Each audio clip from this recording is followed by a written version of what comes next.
Imagine this. You spend your entire life obsessively charging a battery.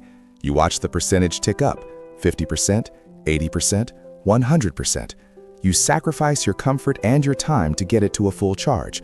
But the moment it hits 100%, the device it powers breaks down completely. The screen goes black. All that stored energy, it's useless now because the vessel that could use it is gone. What was the point of all that charging? Welcome to The Last Read. I'm your host, and today we are deconstructing a book that argues this is exactly how most of us live our financial lives. We are talking about Die with Zero by Bill Perkins. This book is a wake-up call that makes traditional financial advisors uncomfortable. We are all trained to fear one specific nightmare, living too long and running out of money. So we build a fortress. We scrimp, we save, and we delay gratification to maximize our net worth. But Perkins, a hedge fund manager and high-stakes poker player, argues that by focusing on net worth, we are failing the game of life. We should be maximizing net fulfillment. Perkins starts with a brutal truth. Money is essentially stored life energy. You trade your limited time, hours you will never get back, to earn money. If you die with a massive surplus in the bank, you haven't just left money behind. You have effectively worked those hours for free. You traded your life for a battery you never used. Now, before you panic, Perkins isn't telling you to blow your life savings on a Ferrari tomorrow. He's a risk manager. He understands numbers better than almost anyone. But he realized a flaw in the traditional algorithm of life during his days on the trading floor. A mentor asked him why he was saving peanuts while making peanuts, essentially telling him, "You are taking money from your starving younger self to give to your future wealthy self." That makes no sense. This epiphany leads to the concept of the memory dividend. Think of it this way. When you buy a stock, you hope for a cash dividend, a quarterly payout. Perkins argues that experiences work the exact same way. When you take that backpacking trip with friends in your 20s, the trip ends, but the asset remains. Every time you retell the story, every time you laugh about it at a reunion, you collect a dividend.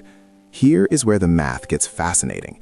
If you take that trip at 25, you collect dividends for 60 years.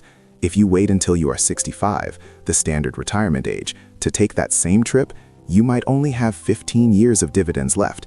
Even if the trip is just as fun, the total return on investment is drastically lower, simply because you bought the asset too late. But it goes deeper than just math. It's about biology. We love the idea of a bucket list, saving all our dreams for the end. Perkins calls this a biological error. He suggests we use time buckets instead. The reality is, money has a utility curve that matches your health. $1,000 at age 22 might buy a Eurail pass and a month of life-altering adventure.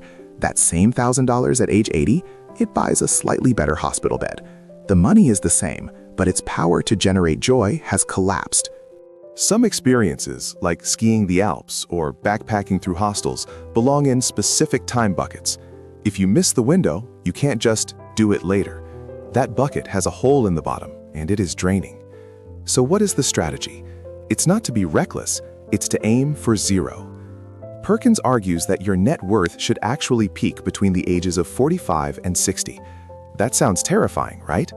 But consider the mountain analogy. We treat life like a climb where the only goal is to get as high as possible. But successful mountaineers know that the summit is only halfway. The goal is to get back down. Decumulation, spending down your savings, is the journey down the mountain. If you reach the grave with a full bank account, you froze to death at the summit because you didn't have a plan for the descent. You need to switch from saving to spending while you still have the health to enjoy it.